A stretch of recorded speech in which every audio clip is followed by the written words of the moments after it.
Nairobi.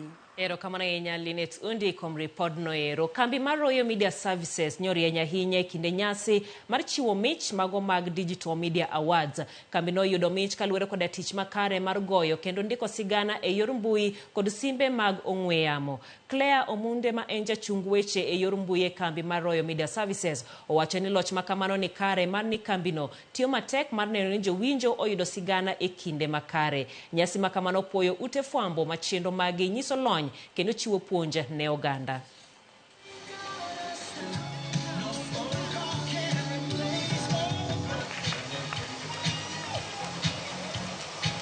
It's quite a delight being at the DMA's 2024.